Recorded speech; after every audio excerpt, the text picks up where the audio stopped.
तो बच्चे यहाँ पे जो प्रॉब्लम गिवन है, you can see again it's a non uniformly defined function, means fx is simply some exponent function when x is not equal to 0. You can see in this problem, and at x equal to 0 fx is 0, right? And it is mentioned that x cannot be 1 upon ln 2.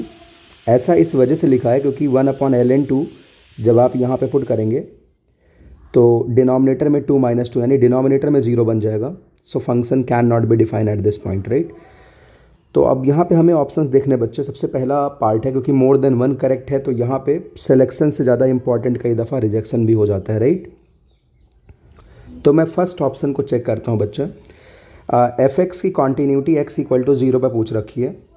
तो अगर मेरा function x equal to 0 पर continuous होगा तो first part में यानी आप ये कह सकते हैं कि जो लेफ्ट हैंड लिमिट होगा that should be equal to function value, that should be equal to right hand limit, right? अब एफ ऑफ 0 की वैल्यू तो 0 गिवन है. एफ ऑफ 0 बच्चे ऑलरेडी मेंशन किया हुआ है कि एफ ऑफ 0 की वैल्यू जो है दैट विल बी सिंपली 0. हमें यहाँ पे राइट हैंड लिमिट और लेफ्ट हैंड लिमिट फंक्शन की कैलकुलेट करनी है तो मैं एफ ऑफ 0 पॉजिटिव कैलकुलेट कर लेता हूँ, ठीक? तो एफ ऑफ 0 पॉजिटिव कैलकुलेट करने के लिए सिंपली मैं एक्स की जगह पे 0 पॉजिटिव रखता हूँ.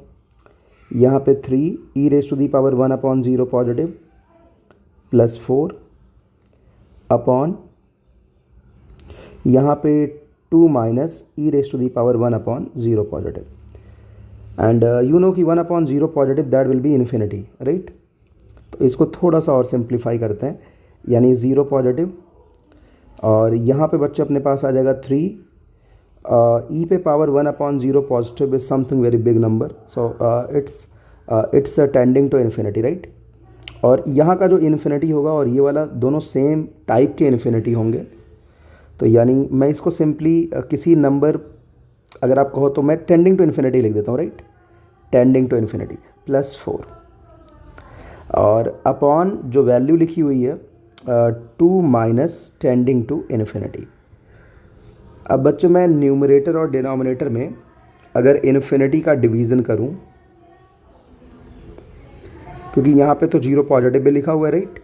तो आई थिंक अगर मैं इन्फिनिटी का डिवीज़न कर दूं तो ऐसा कुछ बनेगा 0 positive 3 plus 4 upon tending to infinity upon 2 upon tending to infinity minus 1 और 4 अपॉन टेंडिंग टू इन्फिनिटी कहाँ जाएगा 0 पर और ये भी कहाँ जाएगा 0 पर. सो सिंपली यहाँ पे 0 positive into something 3 upon minus 1 लिखा हुआ है तो ओवरऑल वैल्यू अप्रॉक्सीमेटली कहाँ पहुँच जाएगी 0 के पास, ठीक है? सो यू कैन से कि your right hand limit is something equivalent to 0 positive और 0 नेगेटिव जो भी है बट 0 के आसपास आया, राइट? अब मैं एफ ऑफ 0 नेगेटिव कैलकुलेट करता हूँ. हालांकि यहाँ पे मुझे 0 नेगेटिव लिखना चाहिए था क्योंकि 0 पॉजिटिव को मैं 3 अपॉन माइनस 1 यानी किससे मल्टीप्लाई कर रहा हूँ 0 पॉजिटिव को सिंपली मल्टीप्लाई कर रहा था -3 से. तो वैल्यू 0 नेगेटिव होती है तो मैंने बोल दिया कि वैल्यू टेंडिंग टू 0 है, ठीक है? क्योंकि आपको बेसिकली देखना होता है कि राइट हैंड लिमिट और लेफ्ट हैंड लिमिट किसके नेबरहुड में लाई कर रहा है. तो चाहे 0 पॉजिटिव आता है 0 नेगेटिव वो 0 के नेबरहुड में ही होता है, राइट? अच्छा, अब मैं एफ ऑफ 0 नेगेटिव कैलकुलेट करता हूँ. तो एफ ऑफ 0 नेगेटिव जब आप कैलकुलेट करेंगे यही मैं सिमेट्री से कैलकुलेट कर देता हूँ. सो एफ ऑफ 0 नेगेटिव तो बच्चे जो 0 नेगेटिव का कैलकुलेशन होगा सिंपली आप यहाँ पे 0 नेगेटिव पुट करेंगे तो 3 into e raise to the power 1 upon 0 negative और यहाँ पे प्लस 4 लिखा हुआ है upon 2 minus e raise to the power 1 upon 0 negative. तो बच्चे यहाँ पे जो वैल्यू आएगी 0 नेगेटिव, अच्छा ई पे पावर माइनस इन्फिनिटी सिंपली कहाँ पहुँच जाएगा 0 पे पहुँच जाएगा. तो ये दोनों वैल्यूज़ आपकी कहाँ पहुँच जाएंगी इस बार ये वैल्यूज़ जाएंगी 0 पे.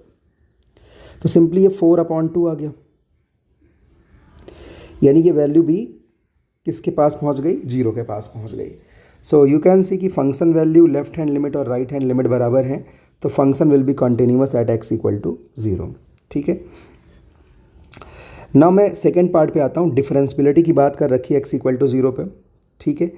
तो डिफरेंशियबिलिटी के लिए हमें यहाँ पे फर्स्ट प्रिंसिपल यूज़ करना चाहिए यानी बच्चे इसी से बाकी पार्ट भी चेक हो जाएंगे, जो बी ऑप्शन है। तो एफ डैश, एक्चुअली मुझे डिफरेंशियबिलिटी ज़ीरो पे ही चेक करनी है, तो मैं F dash zero directly calculate कर देता हूँ। So F dash zero will be limit F of delta X minus, and F of zero is simply zero, वो गिवन है क्वेश्चन में, upon delta X limit delta X goes to zero. अब बच्चे आप यहाँ पे ये सारी वैल्यूज़ रख दीजिए, ठीक है। तो अगर आप F of delta X compute करेंगे, so F of delta X will be delta X into 3⁻1 upon delta X plus 4 upon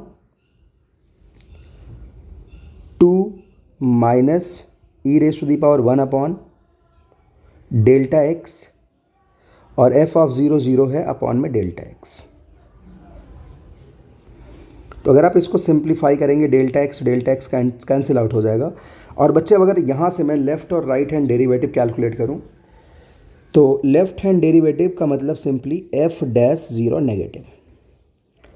तो अगर मैं यहाँ पे ज़ीरो नेगेटिव पुट करूँगा इस फंक्शन में, तो ज़ीरो नेगेटिव पे ये 3 पे पावर क्या बनेगा,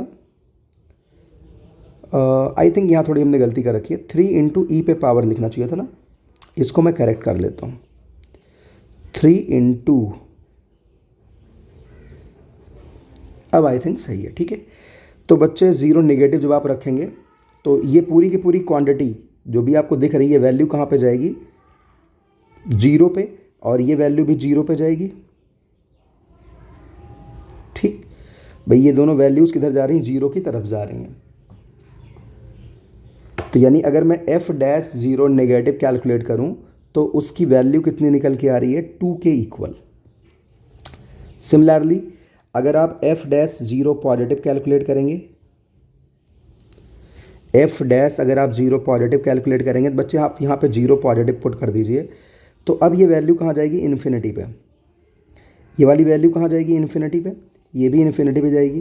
तो आप न्यूमरेटर और डिनोमिनेटर में इस इन्फिनिटी का डिवीज़न कर लीजिए, यू विल गेट समथिंग -3। तो अब आप यहाँ देख सकते हैं कि एल एच डी और आर एच डी इक्वल नहीं है।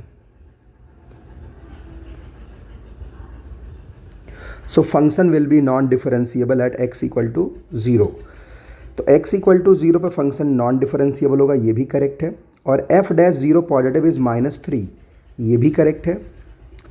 अगर मैं लेफ्ट हैंड डेरिवेटिव की बात करूं, तो उन्होंने लिखा डज नॉट एग्जिस्ट, गलत बात है। F dash zero negative will be 2, ठीक है। तो इसका करेक्ट आंसर बच्चे क्या हो जाएगा, A B C। तो इस वीडियो में इतना ही बच्चे, थैंक यू।